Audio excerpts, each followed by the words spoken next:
Hey guys, what's going on? My name is Somesh and welcome back to another video. So today actually we got a chance to sit down with our top trader, Mike. So he made over $12,500 in the last couple of weeks. So we got a chance to sit down with him and we are talking about the sort of strategies that he used, the mindset that's required, what he does on the weekend, how he journals, what's more important, backtesting or journaling, all the stuff. So I really hope you guys find some value and I will see you at the end of the video now. So Mike, welcome brother. How you doing? Thank you, Smash. I'm doing great, man. It's been an interesting road, and I'm glad that I'm finally seeing some success. Yeah, I know, right? Nah, bro. I know. I still remember when I was first starting out, man. For first 14 months, every single month was red. I will be green on the month for the whole month, but it used to be just like I'll be green for the weeks, but it used to be just one day which will bring a lot of money. Rest will be freaking all red. And when I make a bunch of money, I used to get cocky and give everything back from the weeks from the day that I made money. And I know fucking how mentally hard it is to actually just keep pushing still and being like, all right, doesn't matter what I'm going through, I'm just gonna keep pushing. So when did you actually start trading, bro? So I started like right before Christmas of 2021. So So this that would is be I'm like 10 months in right now, started in December. and I had Um, lost every month was red up until September so far. so basically 9 months. And we're not talking, a couple $100, like red five figures some months, like pretty bad. Right. So if you have to give a number, say a rough number, we throw a rough number, just rough number. Uh, let's say like 70K probably I lost overall. 70K in 9 months. So And all right, that's just trading losses. That's not counting like the rooms I paid for, the signal groups, and all the other crap that I paid for. That was a waste of money. let's That's a say few more grand. that's another 10K. Yeah, probably. 10K for basically all the scam, eh? Yeah. Well, yeah. I don't know if I would call them a scam, but it's not for most people. It's like It doesn't work, it's not the way to go, man. It's not. right? No, I will call it education. It's important. There's an interesting way to look at things like the amount of money that you lost, bro, is never coming back. Remember the other day we spoke about it as well. If there's $100 bill, so I'm from Australia, so I have $100 bill, and if I light it on fire now, let's say if I light it on fire, this particular bill with this number is never coming back. Doesn't matter how hard I try, I can make another extra. I can make $100, but this number that I've won is never coming back. It's pretty much same with our trading losses. It burns, and a lot of people try to chase the money back, the money they lost, which often ends up in more losses and them not, never trying to grow and learn. But yeah, we'll talk all about that and your journey and your emotions. So what kept you going, bro? And first thing, before I clear this out, I'm pretty sure a lot of people will have this question: where did you actually get the 70K that you lost? So, did you had a job? What did you actually do to make the 70K? Because you lost 70K, that means you made 70K maybe from a Yep. job or something. So, how was your when you were bleeding out? What kept you going? Yeah. So I work in IT, so I actually make a pretty good living. I work remotely, so I have the time to trade during the day. Like I'll be trading, answering emails. I do a lot of night work anyway, so it doesn't really interfere with my job. And I've been investing, kind of long-term portfolios pretty much my whole adult life. And in 2019, I was very heavy in Tesla. I had like 300 shares of Tesla pre-split. It was basically my whole portfolio.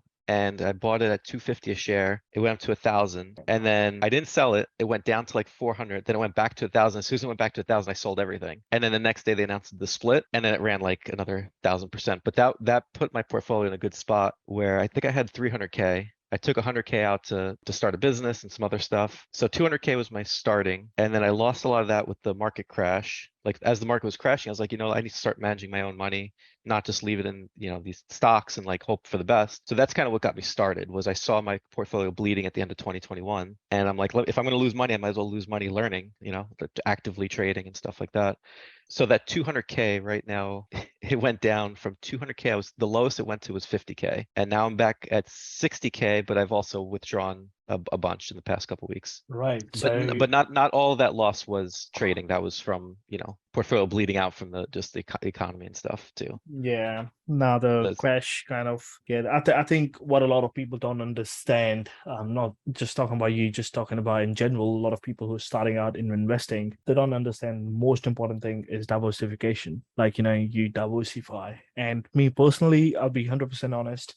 I am not good at long-term investing, because if I am, so this is the thing, I tried to do it myself. So what ended up happening was, let's say if I have on my long-term account, if I have 1,000 shares of, let's say I bought it on a Monday, like a week before, and now I'm still, because I'm so biased towards the upside. Even intraday, if I see a downside play, I will not take it because I'm still biased about my long-term portfolio and stuff. Yep.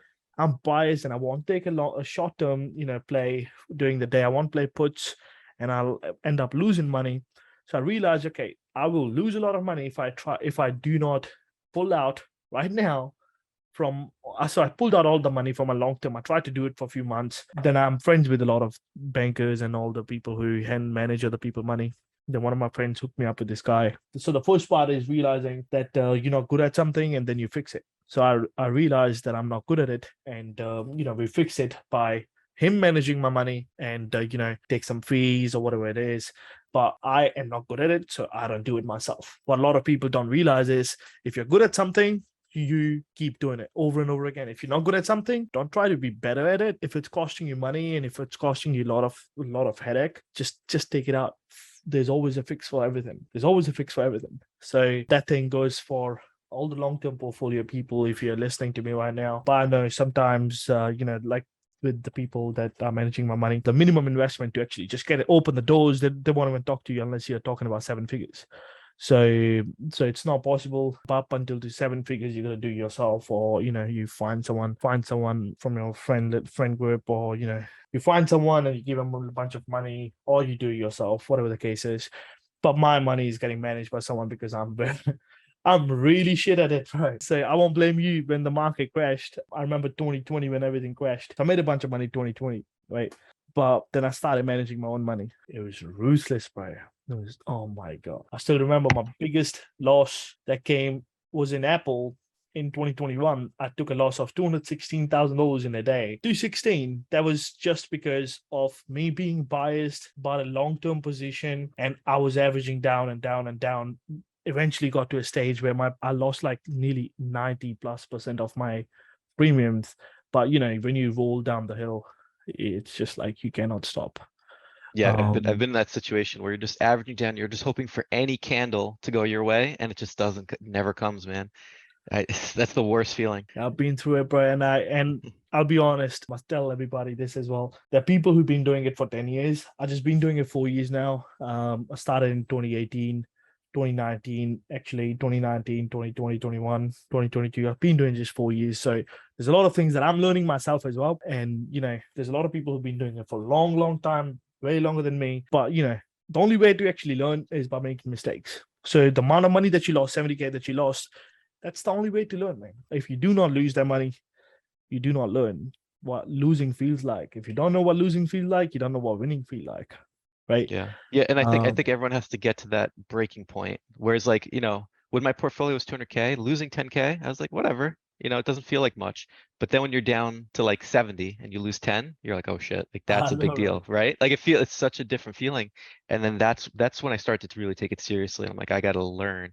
And the thing that kept me going, there was times where I want to quit, especially in like July of this year. I had some really bad days and I really want to quit, but I kept thinking to myself, like, I can make more money. And one of these days when I get it, I can potentially have one day where I make 50K back, right? Like if you stick with it long enough and you survive and you keep going, eventually you get to a point where, 50, 100K loss, like you can make that back quick, right? Like Right, potentially, right. if you can survive to that point, right? So, I went into survival mode at a certain point, and I feel like that's what changed me when I had those big losses and my portfolio was getting smaller and smaller, and I'm like, I don't have a lot of room left. Right. And it's very, very important to actually realize it. And I will tell you this, that I know a lot of people who, when they go start going down the hill. So I knew this friend of mine took his account to 100K. I think the thing that turned around things, like very consistent, right? When I'm talking consistent, every single week was green from the day things started working out. Took the account to 100K. I think he started at like 4K, 4,500 something. But anyway, took it to 100K. There was one day where things didn't go according to the plan. I think it was 12K loss. I don't remember exact numbers, but 10, 12K, things rolling down the hill. From that point onwards, I think his account was sitting at 30K after 2 weeks. So one loss adds to the next day. Yep. You just try and it rolls down the hill. But actually realizing it in the moment that okay, I gotta play defense now. I gotta size down. Another big thing after you have a big loss, let's say after you have a big loss, let's say 5 grand, right, on your portfolio. Yeah, I know it's 10%, 20% of your trading account, whatever the case is. But next day, size down. Big time. One tip I can give you after a big losing day, size down, gain the confidence back so you can come back to the market stronger than ever. All right. Let me ask you another question, bro. So when you started in this, on the Instagram or on Twitter, you see every single trader makes millions. Every single trader making millions of dollars. So when you started trading, what were your expectations when you first started? Like, what were you thinking in December 2021? As you said, you had like 200K in a trading account. What were you expecting? Yeah. So I was a little lucky in that 200K, I had a lot of it tied up into stocks that I hadn't liquidated yet. I was kind of just holding bags. So I wasn't playing with the full 200K the whole time. So I never sized up like stupid. Like I never took like a 10K option day or something like that in one position. So my expectation based on the guy that I was following, now I know wasn't, he was all right, but he was making like 2K a day, something like that. And I was like, oh, I could do that. So my expectations, I don't think were crazy. I wasn't thinking I'm going to make 50K in a day. I was thinking like if I could do 1K a day at least, like that would be pretty good. So your So expectations were not crazy as like, how a lot of people have, they want to make $1 million with a $1,000 account. no, and that actually saved me because like I like looking back how little I actually knew. Like if I mean I could have blown the 200K in a month like easily if I had crazy expectations, right? So 100%. I'm a little lucky that I had a lot of that portfolio tied up in equities. Right. But yeah, it could have been really bad potentially, right? Like because Yeah, you don't know how 100%. little you know when you're starting. You think like, oh, this isn't that hard. You could get a couple wins like early on, but that's like the worst thing that could Yeah, happen is if you the have beginner's beginner's luck. luck, bro. The And that's beginner's the luck. worst thing that could happen. I remember my first trade, bro. So my first trade that I ever took was on Australian stock. I used to do equity in on Australian stocks, during the day. So I bought this phone for like $70. That was just it was an iPhone. I think it was stolen or something. I don't even know now. The dude sold me for $70. I'm like, all right, I'll take it. So I used to watch charts on my phone because I used to work like literally 20 hours a day straight, right? 7 days a week. So you should work like insane amount of hours, but I won't have time to trade the American market, which opens at like nearly 12 o'clock at night here. And it's crazy, right? So you should trade the Australian market. I used to have charts on my one phone and my broker open on my one phone. I used to put them on my in either both of them in my pockets, my pants. My first trade that I ever took, that was I think in 2018 December or 2019. Yeah, somewhere there. I made like I was at work, so I used to get $10 an hour. In Australia, that's pretty shit. Like the lowest minimum wage is like 25 bucks or something. But you should work cash in hand and stuff, how they give you like $10 an hour or whatever. I made like I think $300 in matter of like 2 minutes. That put me in a mental stage where I got like traumatized for a bit that I'm thinking, okay, I just made how your brain does the calculations. If I trade for like whole day, this is like especially when you're first starting out. Second trade I took for another 200. I'm like, damn, I just made 500 today. I would have made that much by working 50 hours. Your brain is doing all the calculations. You're like, oh man, if I can do this every day, I'm gonna make this much money. Oh my Yep. god. Next day came another 300, 400. Next day another 200, 400. Next day came 800. That was like my 4 day, right? Friday came. That's it. Beginner luck's over. Now you lose. Now it's like, okay, now you realize now you really have no idea what you're fucking doing. Now things going down the hill. So I think it's very, very important to have a So I was one of those who thought I'm gonna make millions of dollars the same month that I'm gonna start trading, especially because of my beginner's luck that I had. As you mentioned, it's fucking dangerous. 100% agree that when you're first starting out, have expectations small. Know that you're going to pay some money to the market for learning, and it's a lifetime scale. You know how you go to the colleges, you go to school, university, and you pay 200K, and you're gonna fucking debt. Oh man, I think that's the best thing that ever happened to me. Fucking, I was a migrant. We are not allowed to have a debt. That's the best thing that you can do to yourself is keeping your expectations small. And having steady income is key, right? Because if I was relying on this to survive, like you just can't do it, right? You have to have like a full-time job or some kind of other income and you have to treat this as a learning experience, not a way to make money until at least a year, I would say, right? I mean, even though I've had success in the past month, like I wouldn't quit my job tomorrow to be like, oh, I got it now, right? Like, it's just Yeah, 100%. I think a lot of this is what Instagram does to people. A lot of people think that quitting their job and trading full time is a good thing. I personally think it's like you said, it's if you have a job and you're trading and it's working fine, it's not overlapping your hours, but you have to do a bunch of extra work, which is like fine if you're a hustler, man, you'll do it. But just quitting your job for sake of that you made a bunch of money in a week. I get asked all the time. People go, "Oh man, I made this much money in a day. This is my nearly 1 month expenses. You reckon I should quit my job?" My usual answer is, "Fuck no, no. You can't do that to yourself, right?" Because I personally believe very much if you have 5K in your trading account, you should have at least 50K in your bank account. Or if you want to quit your job, it's like a bankroll management where if someone's trading with 5K, bro, but that's the last 5K they have, yeah. good luck. Mentally, it's very hard. That's only if you don't have a job. But if you have a job that's a 5K, your daily expenses are looked after. You'll be able to buy nappies for your kids. You'll be able to put food on the table. A lot of people make this mistake, and I think a lot of traders lose and they quit because of this reason. Big reason for depression. But totally agree, man. Totally agree. All right, I'm gonna give you access to share your screen, bro. Let's talk about your trading, the strategies Okay. you use. How much secret sauce do you want to give out? Is this gonna be you know? Bro, we give our value, man. We give our All value. right. People read this, people listen to this, they're like, all right, this is the holy grail. Let's go. This man goes, well, how much secret sauce you want to give? I got it. All right. Nice. So let me this is my TradeZella. For some reason it wouldn't import before like, I don't know, like June. I don't know why E-Trade wouldn't bring more data, but you can see I'm still overall down. But from where I was down at the most, I was, this is from June. I was down 30K and now I'm down 17K. So, and that's all in the past 2-3 weeks. Made back half my losses since June, basically. Cool. I only had 3 red days this month, and then they were small red. Whereas, a month ago, I could show you what my red days look like: minus Damn. 10K, minus 6K, minus 2K. All And then right, let's skip that. yeah, and my green days were decent, but they weren't, But they were the still green days tiny need to be at compared to least, the losses. yeah, they need to be like double the red, right? Right. And God then damn.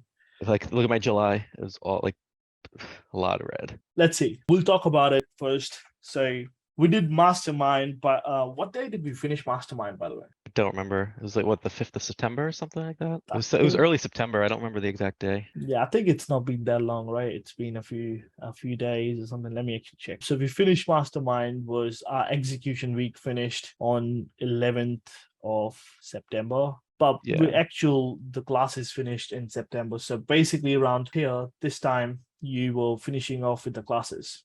Yeah, around this time we were finishing off with the classes. Yeah, that was the last week going on. So we finished the strategies classes on 25th. I remember we finished the strategies on 25th. So all the Yep. strategies. All right, let's talk about what actually changed, bro. Because after this day, all of a sudden you became a beast. Yeah. Became a So beast where you're having green days and small red days. What changed? I think the biggest thing was there was a day you spoke about what not to trade, and I think we discussed about me not trading on Fridays also. So I had this problem where like I would sit in front of the computer from 9 o'clock until 4 o'clock and not even get up to eat, to drink, nothing. And that whole time I felt like if I wasn't in a trade, I was a failure, right? Like I felt like I needed to be in the market, like just there's nothing specific that you said, but just knowing that like you're better off taking one really good A+ trade than like 10 small crappy trades, or just having the confidence to know like, hey, these are the setups we're looking for. Don't just enter a trade because you feel like, hey, the market's overextended here, it's going to reverse. Like there's no such thing as overextended. I think you said that to me specifically. Like there's no overbought, no oversold. Like, you don't want to be fighting the trend. If there's a trend, go with it, right? Like whereas my mindset was always like, oh, the Nasdaq's up 2%, it can't go up more, and then it goes to 4%, right? Like so I'd always be going counter trend or thinking that I'm a step ahead of the market. Whereas now it's like I just look for my setups. If it's going up and my setup hits, I'll go long. Like it doesn't matter, right? Like, and we even spoke about the other day with, I think you played Tesla on the king or queen, and I was like, oh man, that was ballsy. But your setup was there and you took it, you Yeah. know. Whereas I thought it was going to keep dumping. It hit your level, and you went long, and it bounced. And then I think it had a pretty good day. It kept bouncing all day. Yeah. And so still I have to catch myself on that and make sure that I don't fall into that trap of thinking that things are overextended or it can't keep going. Like go with the trend, don't fight it, right? Look for your 100%. setups, and if the setup's there and you've back tested and you're confident, like take it, Why not? right? Why not? 100%. As you said, I think everyone can learn how to trade. Like you can watch YouTube videos, you can pick a strategy, you can try a trade, you can back test a little bit, you can trade, go for it. And you can make money. I'm not saying you can't make money off the strategies of YouTube. You definitely can make money from the strategies that you can learn from YouTube or wherever you want to learn. My strategies, anybody's strategies, doesn't matter. But what actually brings a lot of stress to a lot of people is that they have no idea how not to trade. Yep, that was me. I was always out of what it was, 8 hours a day, the market's open, or 6 hours, whatever. I was in a trade 80% of the time. And sometimes I was in 6 trades. You can't manage 6 trades, like it's stupid. Yep, 100%. Even now, I'm looking at your things, bro. Like you're doing 3 trades, 17 trades, 23 trades, 18 trades. And I'm realizing one thing, as I always tell people, the days you're doing good, don't limit yourself for the trades. What a lot of people say is, oh man, you did 20 trades, but that's fine. I can take 20 trades, but I was in a mindset of, I was doing good on a day. So it doesn't matter, right? It doesn't matter if you're doing good for the day. It doesn't matter how many trades you take as long as you're doing good. But the moment where you start taking shit trades and you take one after the other, you take trades is the day where you should be walking away. As on this day, you did very good. Like you realize, all right, you're not a good zone, and you realize and you walked away. Yep, and it was a Friday, so I have a rule now where, my Fridays I go small size, and if I'm down, I'll just walk away. Right. And then the Actually, same thing, the same thing with news days. Like I don't know if you see Wednesday. I think that was the day of the CPI. There was some news, and I was like, you know what, I'm not going to trade a lot, and because those are the days I would get smoked on all the time. Trying to front run what Jerome Powell is going to say, or thinking I know better than the market, right? yeah, And the it's a losing game. gambler's mindset. Yeah, it's a losing game. Yeah, gamblers. Remember the other day when I was talking about stock market is actually designed for us to lose money. It's actually designed in a way that the money goes from smaller person to the bigger person. It's just as simple. It's just designed in a way where the market makers and all, the psychology, everything is actually designed to take money from you. And a lot of people, what they do wrong is to try to anticipate a move where they're like, all right, it can't go any more higher. And Jeremy Powell speaking, let me short it. He says something, boom, what happens? SPY is up 8%. Remember the other day, SPY dropped like 10% on the day. And Yep. and I had someone send me a message from the Discord. He said, I think he lost like 15, 16 grand, bro. And there was like 20, nearly, I think nearly 20, 30% of his account. Someone sent me a message. Anyway, he goes, market was dropping and I thought it couldn't go any more lower. So I'm sitting in calls and I'm down 80%. What should I do? I'm like, bro, run. Save the 20% that you still left. Because how long does it take to make that 4 grand, which is still left in money, for you to make? Like, I'll make that in a month. I'm like, yeah, you basically are saving yourself a month of pain. So save that 4 grand and take a 20K loss and learn that you're not going to do it again. And I'm glad that you mentioned that these are the days, Fridays and the days of the news are the days where you take it easy, because I think it's very, very important, because a lot of people don't know how to not to trade. Yeah, So, and not knowing how to cut losers. I mean, I think that was one of the first things you and I spoke about, was cutting your winners quick and then letting the losers run. That was every trade for me. If it didn't immediately go my way, I would let it run minus 80%. And then I'm like, it's only 20% left. I'll let it go to the zero. Whereas when it went green, 10%, I would take my profits. And how can you win like that? You can't. no, you can't. You can't. 100%. You have to know where you're going to take losses, and that you have to take a loss. Now, a lot of people, the other question that I get all the time is, do I manually exit? Or let's ask you a question. Do you manually exit, or you have your stop loss ingrained in your broker? So it usually depends if I have if I have zero DTs or like a longer dated contract. But typically what I do is before I enter the trade, I'll look for a spot to exit if it doesn't immediately go my way. So for example, if I'm playing a VWAP play and I know if the next candle closes above VWAP and I'm playing for the downside, I'll just get out. And whatever the It's a percent is, it mental. is. So it's a Yeah, mental. mental. Yeah. Yeah. But if I'm playing like 2 weeks out, maybe then I'll have like a 30% like hard stop or something, But or that's mental 25%. as well, though. Right. 100%. Nah, that's exactly how I do it. I think mental works the best with options because you can't place actual number stop loss where you're like, okay, if the contract goes to I enter at 10, I enter at $10. If the contract go to 9, I can exit. I think it's Y- a shit way Yeah, of well, looking at it. yeah, because you don't know what the delta or the theta is going to Yeah, be, right? So you, you 100%. you can't really predict that. I mean, you can get close, but it's just not reliable. Yeah, So yeah, 100%.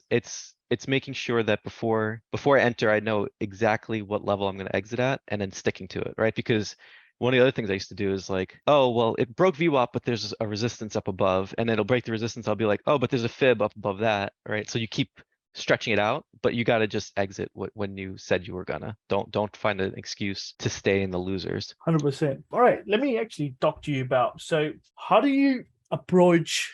Like, what's your mindset when you're approaching the day? Like, how do you love to approach? Like, as I can see from the thing, the moment we finished our strategy sessions from a mastermind, you started doing good. So, what did you do different? Like, I can teach anyone strategies, right? But not a lot of people get the results. Why? Because they don't do the stuff that I ask them, or they should be doing, like backtesting.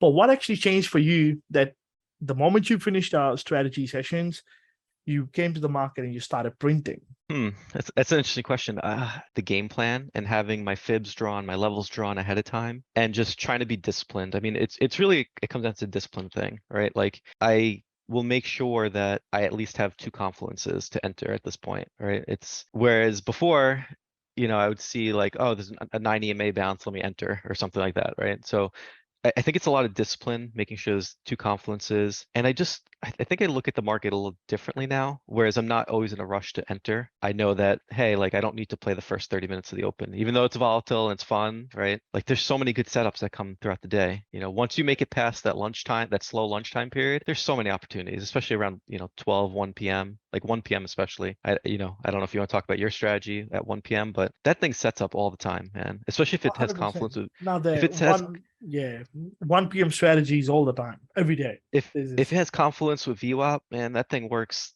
I've seen like 80% of the time. And just like not having this like urgency to like be in something. I feel like that's the biggest thing. Like I'll walk, like I feel okay walking away now, having a coffee, playing with my kids for a little bit, and then come back 12:30, see what's setting up. And I'm not just staring at my screen all day. Like that, it's just not healthy, I don't think either. Like I think I mentioned in the chat too, like in August when I was having some of those bad days, I have an Apple Watch and my heart rate would be like 120 sitting in a trade. Like what like that's my body telling me like, dude, you're not doing something right. Like it shouldn't be that stressful. I think just having the patience and not feeling the urgency to be in something all the time. Like, if I go the whole day and don't take a trade, like, all right, there's tomorrow, right? It doesn't matter. 100%, Um, 100%. But I promise you, not a lot of people can do that. So, and it's easy to say, but actually very hard to do, because what actually happened is we're raised up in societies where we saw everybody go to jobs. Like most of the people were raised up. How many people were raised up with their parents doing a business? With a business, like when I say a business, multi-billion or multi-million dollar business, where they can chill at home, they are not doing anything, and the business is still operating. That's usually not the case. no, Uh, I worked since I was 16, like always full days at work, like, right. So so you, nine, so you think that's what you need to do to trade to be successful, but it's not true. yeah, Like you're usually off the computer by what, 11 usually,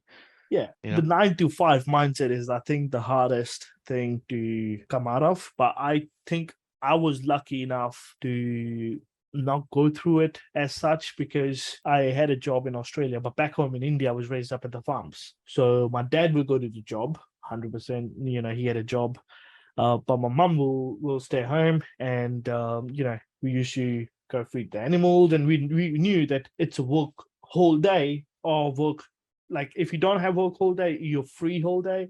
Or if you're gonna do something, you're gonna do the farming activities, man. It doesn't finish, I promise you. What? Oh, There's um, always something to do, right? there's always something to do.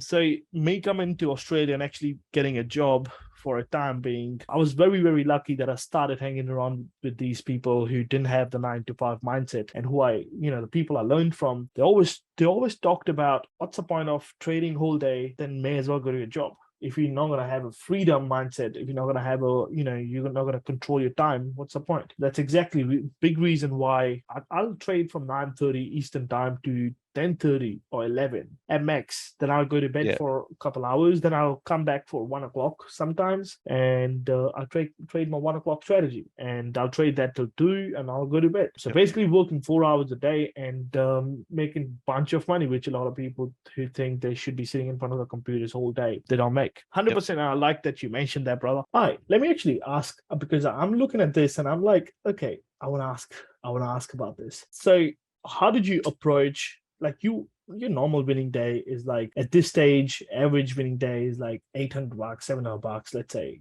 600, 1,500, yeah. But $70 on Monday. What Yep. happened on Tuesday where you made over 4K? So Tuesday, I'm just pulling up on my other screen here. Tuesday, if I remember correctly, was a big trending day in the market, and I felt really confident taking some SPX, and it just like the trend just didn't break all day, and I was able to sit in those trades a lot longer than I normally would. So yeah, I mean, it was just you know with SPX it can go crazy. So that's really what happened is my position size wasn't anything absurd.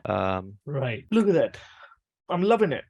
I'm loving it. Yeah. I'm looking at it because it's not one trade that actually made you a bunch of money. It's about consistency where you went $300, 436 on the day, 1,000, and you slowly built it for the day Yeah. rather than just one big trade and you faded away after that. So, and I realized that towards after around here, you actually did the last trade that you did was on SPY and you didn't do this Yeah. trade is on SPY and it's not on SPX. Yeah, so that one, I think that was actually a bit, I played that one, I did play that one a little bit bigger. But that one, yeah, that one just, So I actually love it that how you build your trading day. It's beautiful. So let's actually I want to talk about this day. So you close the day with I think this was your biggest trading day so far. I might have had bigger days early on, but like, again, those were, I'd have a 10K loss and a 5K gain, All like right, this is, but I was sizing stupid then, right? This was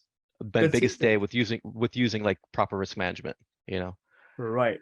And Yeah. I also like that you mentioned I'm seeing it right here that you didn't take a trade for first 20 minutes. Your first Mhm. trade was at 9:50. So that means you don't trade right at the open. And do you have a reason for not trading right at the open? I usually don't because I feel like the open, there's so many fake outs and I'm not, I don't feel confident that I can read it. I know a lot of people can get in, get out for quick scalps, but I'm not comfortable with it, so I don't do it. Yeah. Right. And it's something you said usually you should wait 15 minutes. So I try to stick to that and wait till I have a better read. Yeah, 100%. You want to see the market show you some side before you jump into a trade or some sort of trend upside or downside before you jump into a trade. And I think I know why that SPY chart was weird. I think it was showing you a 1 minute, not so it was like really zoomed in. That's why it was off. all right, right. All right. Yeah. Let's go to the SPY trade and we love So if you can break this trade down for us, bro. hey guys, it's Future Mike here. I just got done with the interview with Samesh, and now that I have my charts up in front of me, I want to review that SPY trade we were discussing. It was an important trade for me, so I just want to show why I went a little heavier and why I swung this trade, which I don't normally do. Normally I'm just looking for intraday plays, but in this case I did swing it and I did do a little bit of size on it, and I'm going to show you why. So the first thing is on the 1 hour, I draw levels around where I think there's going to be price action, and I saw here that we had this area of support, and previously it was an area of interest as well. So I had a level drawn right around here. And the other thing is on a 4 hour, I had a fib drawn from this high, this recent high down to this recent low. And the other thing I noticed was that the price action was telling me that we had a high here. And then from that high, from that uptrend, that high from the uptrend, we shifted trends and we started to make a low here. And then we made a lower high. And then we made a lower low. So it's reasonable to think that we're making lower lows and lower highs. This next high is going to also be a lower high. It's not guaranteed, but I'm following the trend. So I think it's reasonable to think that this might be a spot for price action to reverse down as well. That in combination with this 618 level on the fibs, plus having resistance here, where you can see we've rejected multiple times, gave me 3 areas of confluence. And one other piece that I used was looking at SPX on the 1 hour.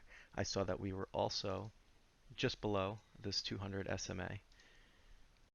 And you can see that this played out almost perfectly on the 1 hour. So we started to reject there. I think my entry was somewhere around here actually. And then overnight we hit that fib perfectly and rejected from it. And the next day, as the market opened, I immediately took 60% of my contracts off. I trimmed 60%. I left 40%, and then in this area, I started to trim the other 20%, and I left the last 20% as runners. And then I trimmed those somewhere in this area. I didn't catch the bottom, but I got most of the move. And that was what I saw for that trade. That's why I swung it. I don't normally swing SPY, but this is why I did it in this case. Thanks. Nice. Let me ask you this question, man, because I see a lot of times what happens with a lot of people is they'll make 3, 4, 5 grand or whatever the case is, and then next day they become too cocky and they end up losing all the money that they have made. So this day you came and you realized things are not working that well, and like this case, so you made a bunch of money that day. You made a bunch, I was size small, but then I just walked away while I was and still then you green on the took a day. QQQ trade. You lost the profits, and you didn't let it become. You were green for the day, and you didn't let it go negative at all whatsoever, and you walked away. Yep. Whereas a lot of other people, which, it's very, very hard to actually walk away like this, where a lot of people will be, I get asked this question all the time. So I'm going to ask you this question. What actually made you walk away? What clicked in your brain? You're like, okay, I'm going to walk away and I'm not going to make it a red day. Even you knew that you have a cushion from yesterday where you made 4K, you had a cushion, you can risk a little bit. Was this just because we have the CPI numbers and things? Paul, I think it was Jeremy Powell talking. Was it just because of that? That was part of it. But so one thing I've been doing, and I used to make this error a lot, where I would have a big day and then I have a big loss the following day. So I try to treat every day as its own specific thing, right? Like I'm not taking the baggage from yesterday into today. But the other thing is with this day specifically, I'm looking at the SPX chart, and all day we were within that ORB. We had a couple candles like above and below, but Right. generally we were within it. So I think by noon time we were still in it, and I just said let me walk away while it's just a nothing Because day. it was There's no reason. choppy. Yeah, it was Because definitely choppy. the risk to reward on that kind of day versus the trending days is just, it doesn't make sense to keep trading it, to keep hammering away to try to get 10% on a scalp. When on a trending day I could make 100%. Yeah, Like why 100%. why 100%. I'm take that glad that you risk? mentioned that. Yeah, it's very, very important to walk away on a choppy day. And I'm glad that you mentioned making 10% on a day when things are not working. There's no point of doing that if you can make 20, 30, 50%, 100% on a days when you can see things more clearly. And that's exactly what you did. You made 4K. Next day, things were not working. So you walked away green. So what were your mindset towards these days, bro? Like, I know you are probably doing one of the biggest months so far that you had, especially after we finished the mastermind and things. So what were your mindset towards Thursday and Friday where I saw you posted in the chat as well, you were having big days and stuff. So what were your mindset there on this day? So funny enough, like, I don't know if you've been paying attention to the chat, like in the afternoon, but I Right. feel like I've had really good reads on, especially that 1 p.m. strategy, the past couple of days, and I haven't taken the trade. I'm just trying to build discipline in myself to not, like, even though the strategy was there, like something I wasn't confident about actually taking the trade, and it would have worked out, but I'm just trying to discipline myself to not take everything I see, right? Like, Sitting on hands. It's very yes, actually it's one of the hardest things. A lot of people can't do it. People often it's take trades which are not even there. So you are not taking trades which are there. There can be two reasons. One is you don't have enough data behind them. So you're still backtesting, you're still building your statistics. If that's not the case, if you're not taking trades, it's like this, bro. If you're not Yeah. taking trades, even though you have statistics, you are leaving money on the table. That's like if there's 100K sitting on a park bench and you look around and you're like, you know what? There's nobody here. You open the bag, you just take $50 out, you put in your pocket, and you run away. That's like that. You leave that 99,950 bucks there just because nobody's looking, and you just take 50. So you're leaving money on the table. So make sure after this call, you go back and you do more of the back testing and ask yourself these few questions. Why am I still not comfortable even though I have all these statistics? Yeah, I think yesterday would have been a good trade too. Like I posted in the chat, I was looking at the 1 p.m. strategy on SPX, and it would have worked perfectly. And I just didn't take it. I mean, part of it was Friday yesterday. I'm not perfect. I'm still working through a lot of this Yeah, stuff we're and learning. Yeah, 100%. 100%. trying to This is very, very good because I'm looking at this. You made 500, but you had consistent 500. Where a lot, sometimes what happens is people go like this. The trading day kind of goes like this, up and down and up and down, and they close it. So the mhm. consistency that you're having is phenomenal. Yep. And I wanted to talk after this. We'll talk about that. So on this day, all right, Yeah, that was the worst day. Yep. I'm glad that there's a day where we can actually give people the real things where, all right, what happened here, bro? And then I'm seeing slowly you're coming back for the day. I had one big trade at the end of the day with QQQ. We squeezed into the close and I was long. So that was actually one thing I struggled with also. And I think we spoke about it, was not being able to switch bias. So everything in my bones was telling me like I should be short. But yesterday at the end of the day, I went long, right? Like whereas a month ago I would have just been trying to find an entry to shorts. Whereas now I'm looking for entries on both sides if it's there, right? And being Right. able to switch bias. Whereas, I think yesterday early I bought puts and then at the end of the day I bought calls. So I had a couple bad plays here. If I'm being honest with you, there was one play here where this affirm play. I actually listened to someone else and I just gotta stop doing that. But then everything else was me. All right. So this was say a tip. A Yeah, tip well, the, costing the you firm play money. was a tip. Yeah. Yeah, put you in a shit position, but slowly you were able to recover from that for the day. And if you look at it, I'm looking at it, it wasn't actually that bad. You were just down $700 on the day Yeah. comparatively to your winners. So it wasn't that bad. Yeah, it was Friday, so I sized down anyway on Friday. And then I was pretty confident on my size up at the end of the day with the QQQ, which made back all the losses. All right. Talk to us. Please tell me a little bit. I want to know.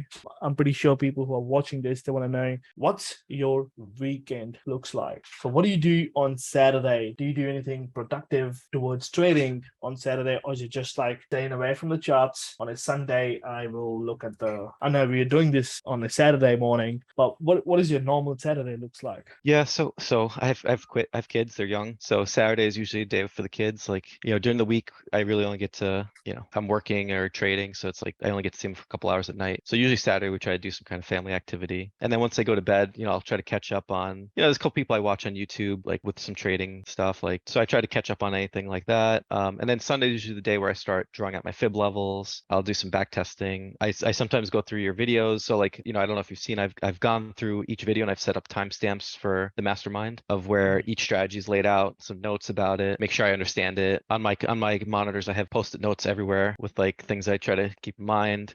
I have my from the book It Works. I have my affirmations that I read. But yeah, that's about it. It's just like making sure I'm ready for Monday with like the fib levels, having my levels drawn, and just knowing that I'm confident in my back tests. And then if there was any trade that sticks out in my mind, I'll go back and review it. Like if I was expecting an ORB bounce with VWAP or something, it didn't happen. I'll try to figure out why, see if there's something I missed or anything like that. No, it's actually very, very important to go back and see why something didn't work. I think it's one of the most important things. For me personally, winners don't teach me much, losers don't teach me much. Me personally, I'm very big on documenting the trades that I was looking, but I didn't take. I think those are the trades that have taught me most in my trading. So I have a certain, on a Sunday, I actually sit down. So during the week, I always keep writing. If I see a trade, I keep writing on a piece of sheet. I saw a trade, but didn't take it. I'll write it down on the paper. And then I'll go back on a Sunday. I'll go back and I'll be like, okay, now why didn't I take it? What was going on? The three questions I normally ask myself, I love to share with everybody. So the three questions that I ask myself is the first one being, why didn't you take the trade? Like, what was going on? Basically, like, why? The second one is, were you distracted? Like, were you not watching the trade, or then later on you're looking back and you're like, oh man, or were you in some other trade? The third question is, what would you do better next time? What would you do in next time so you don't have to document this trade into this backtesting folder?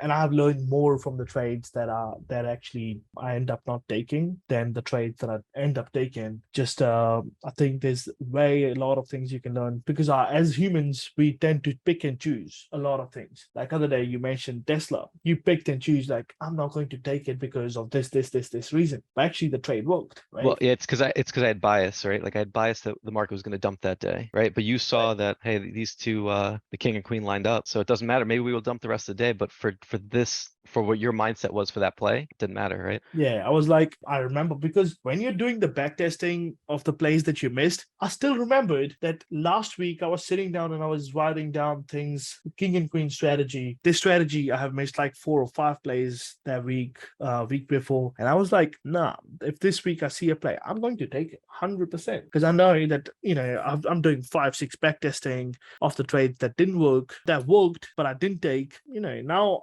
I have those, because I answered those questions for all of them. I knew that, okay, if this is the case now, I'm definitely jumping in. And I did jump in. I think I made like 4 or 5 grand that day on that play. But anyway, I want to ask another question, bro. Because I'm looking at it, your position size is different on every single trade. You're not looking at, or is it the same on every single trade? No, it's not. So I don't have set position sizes. I will base it on how tight I think my stop loss can be. So like if my max tolerance for, let's say, pain is $200, I know my stop loss is going to be $200, and I think it's going to be roughly 20%, then I'll size 1,000. But if there's something I want to let run a little bit more, but my max pain's still 200, then maybe I'll size 500, right? Like if Right. I'm like, okay, I'll take a 40% loss in this one. So I try to size it like that. And if there's something that I think is like really like clean, then I'll size bigger. Just So we're talking about that. It's based on your if you're confident, you size up. If you're not confident, you just keep your size down. I right. think it's the And then best there's way. It's the Yeah, best and then way. there's also some strategies where it's like you can have a really tight stop. So then Right. on those I can size up too, because I know Yeah, my the max loss VWAP is only gonna be a certain. bounces, the king and queen, even Right. the 1 o'clock strategy. Yeah, because you'll know pretty quick if those go against you. I mean, the thesis is invalid, so just get out, right? So Right, right. whereas there's some others where it's like, like it's not as clearly defined, so you have to let it play out a little bit. Yeah, So 100%. Another question that I have, bro, for you is I saw that you are trading the same names over and over again. Am I right? Or do you pick names? If you do pick other names, what is your strategy to, like, how do you even get to pick your names for the day? Like, you traded PayPal the other day, I saw. Do you trade all these names every day, or you have the same set of names that you trade pretty much every single day? yeah, so PayPal was an anomaly. I usually wouldn't trade PayPal. I think I saw relative strength on that one. But in general, I stick to SPX, SPY, QQQ, sometimes Tesla, but Tesla, man, That's the it always seems to get me. I don't know why, but yeah, I'll stick to like the watch list that you gave us. That's typically what I stick with. But specifically SPX, SPY, and QQQ. I don't like doing some individual names, especially if the spread is wide. I feel like I never get good fills. Like QQQ is great because it's always within like 1 or 2 cents the fills, which is like awesome, because then I don't have to worry about, if I'm doing a market order, I'm getting a crappy fill or something. So I generally like those, and I don't stray too far outside of it. All right, we'll wrap it up really quick now. Just got one more question. Mhm. That one advice that you will give to someone who is starting out, what is one advice that you will give them? So I think a lot of people would say to paper trade, and I kind of think I don't think paper trading is super useful. I think it's better to have skin in the game, but to size down, right? Like don't do what I did and like be okay with 10K loss because your portfolio is 200K. Like it's just stupid. If I had started off, I'm not saying paper trade, but I'm saying use a number that doesn't hurt you if you lose, Doesn't bother but you're you. still invested in seeing the outcome, right? Because I know if I was, I wouldn't be trying to take it as seriously or analyzing the candles the same way or getting it's just not the same screen time as when you're Right. invested, because you need to know what those emotions feel like, that real money is on the line. And then one other thing I'd say is have like 1 or 2 strategies that are perfect, like them inside and out, and then just stick to those with a T and have a predefined spot where you'll cut if that strategy is just not working. 100%. Yeah. People often when they're starting up, they jump in and out of a strategy. Like, bro, I'll be like, man, I don't shower that often. How often you are changing your strategies? So definitely you need to stick to a strategy. You need to, and also I'll also add one more thing is what people make a mistake is they try to learn, figure out by themselves. That I'll figure it out. I'll figure it out. I'll figure it out. I used to be the same. I used to be like, I'll figure it out myself. The ego kills. In this game, if something kills, is the ego. Be it in a trade, be it you not trying to learn from just because you have ego. You're like, I can't learn from you because I'm better than you, or whatever the thing you're telling yourself. Oh, I went to school and I passed with the higher distinction. Whatever you want to tell yourself, the bullshit story that you tell yourself is I'm better than everybody. That's what my teachers said. That's what my parents said. I mean, I'm sorry, they lied. In this Yeah. game, you learn. You start from zero, and you best to invest in yourself so you can learn a little bit faster. You can cut the learning curve. Yeah, the other thing is I'd say don't try to play earnings. I've lost a Oh lot of yeah, money playing earnings. Yeah, because even if you're right, you could still lose, right? Because you don't get that implied move. Or if like I remember I went short on I think I went long on Amazon at one point, and then they had great earnings, but then they had to write down a loss for I think something with Rivian. So then the stock crashed. And it's like, how could you can't really account for a lot of that stuff that just comes up and it's just not worth it. And one I hundred think I percent. think I think your advice is don't play the 2 days before and 2 days after earnings either for that name. Yeah, And I think that's a good one because there's just so much manipulation and just news that comes out of nowhere that it's just unpredictable. one hundred And percent. again, even if you're right and the implied move doesn't hit, your contracts are going to zero. So Yep, they're going it's down. just yeah. All right, one more question I have for you, bro. So I have noticed that you've been taking money out from your trading account. Would you recommend everybody who is trading to take money out? Because personally, I think that is a hack. That's like a whole. If there's no holy grail in trading, well, there's one holy grail which not a lot of people understand is taking money out.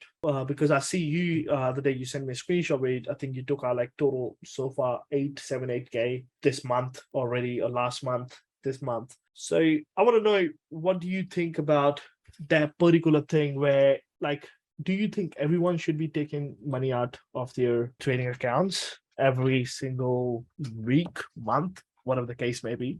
Yeah, so the way I'm doing it is let's say I'm up 5K, I'll take half of it out, right? So I think for me, it gives me the ability to not size up too soon because there's a certain line in the sand for me where if my account goes under that number, it's uncomfortable. So I try to keep it just above that line so that if I make a mistake, I get below it and I'm like, then I play like really defensive where I make sure I'm not sizing up. So I think you got to find what works for you. But for me, it's keeping that line in the sand, like kind of within reach of if I have 1 or 2 bad days in a row, I'll be below it. And I need to know like, Right. okay, I need to like tighten my shit up, right? So yeah, I think for me that works. Whereas if my account again gets to 100K, I'll be maybe a little looser with it. Whereas if I feel like I earned it and I got to 100K while withdrawing, then it's like, okay, I earned the privilege to size up now, right? So that's Right. kind of how I'm thinking about it. Yeah, So yeah, I do 100%. think that's a huge hack. And not only that, it's nice to have more money in my bank account, right? Like I Yeah, take that's my the wife whole out to point of trading at first place. yeah, take my Um, wife out to dinner. I'm like, oh, I paid for this with trading, not just working for someone else. And it's a good feeling. yeah, and especially when your family sees that you are doing well, I think the behavior changes, which motivates you more. Yeah. Because I think it's a digital number people don't often realize. Like losing, all right, if I have to burn this right now, or if I have to throw this outside a moving car, man, I will have emotions, big time emotions attached with it. But if I lose multiple of these in a trade, I don't have that many emotions. You know why? Because a lot of times it's just a digital number that's moving in our broker accounts and we do not consider it real money. Just the brain is tricked in certain ways. We often and it's a big problem where a lot of people just they are happy to lose $100 in trading, but giving away $100, just the thought give them like, oh my god, I can't do that. So 100% that you have to take money out. You do something nice for people that you care about. You do something nice for people that you look after. and your family, and then you get addicted to the feeling, bro. I got addicted to that feeling, and I think big part of my success goes to that thing where I just got addicted to buying shit for my parents, buying them stuff, got them a house, got them this stuff, buying shit for them got me hooked up, and I'm like, all right, I'm in for this. Yeah, I'll take money out, and I have emotions attached. People say emotions are bad, but having emotions in a trade is bad. Having emotions in your life makes you a person. Yeah, and it like creates like a positive feedback loop, right? Where it's like, if you're disciplined and you trade well, then you'll get this reward again, right? Like, Right, whereas if you're just leaving it in there and never getting anything out of it, I feel like it just leaves you open to make mistakes at that point. right, 100%, 100%. But thank you, bro. I learned quite a lot of things. I was actually taking notes as we were talking. I was taking notes from the things that you were talking about. Took a bunch of notes. I always learn from everybody, man.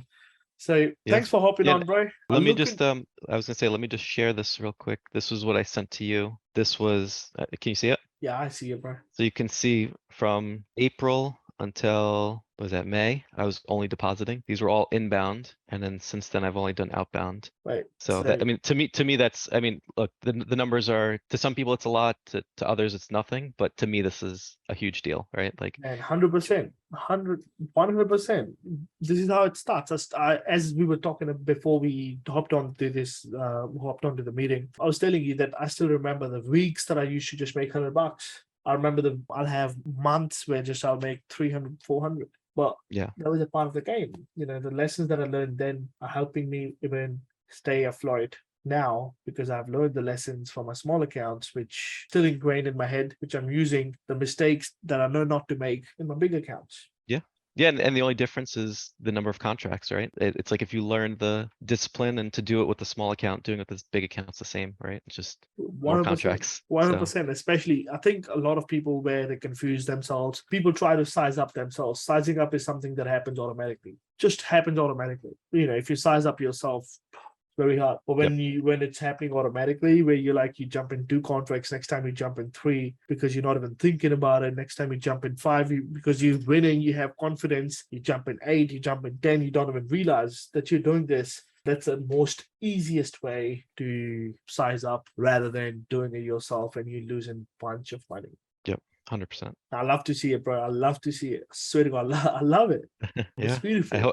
I'm gonna try to keep it going, and I still make mistakes. I just make a lot of mistakes still, but I think as long as I can be disciplined and identify those mistakes, hopefully this is a good turning point. 100%. And a lot of it was because of Mastermind and what you taught. So I really appreciate that. I appreciate you guys. Look, there's one thing. I've taught a lot of people so far how to trade, but not be 100% praying. Not everyone's doing well. Everything boils down to how much are you ready to put in time? Are you ready to put in time? Are you ready to change your life? Are you ready to invest time and your attention into something and actually be ready for it? If you're not, there's no course out there which is going to change your life. But if you are ready to actually put in the work, have all the mindset behind it, man, things get super easy, I think. Yeah. Yeah, it definitely gets easier, and not being stressed while you're in a trade is huge. Like, if 100%. if you feel yourself like sweating or having a high heart rate in the trade, reassess. I'd say that was huge for me. Right. But yeah, bro, thanks for hopping on, man. I'm looking Cool. forward to have you again for our 6-figure webinar that we'll do. So the moment you hit All six right. figures, bro, you coming back to this, and we'll look back to this interview and we'll laugh about this. Yep. But yeah, I appreciate it, bro. Thanks for hopping on. I really hope you guys found some value in this. I personally learned a lot. And if you guys did find some value, or if you have a question, make sure you comment down below. And if you guys did find the value, make sure you give it a thumbs up and subscribe to the channel, because I have a lot of educational stuff coming out very, very soon. And I'll see you guys on the other side.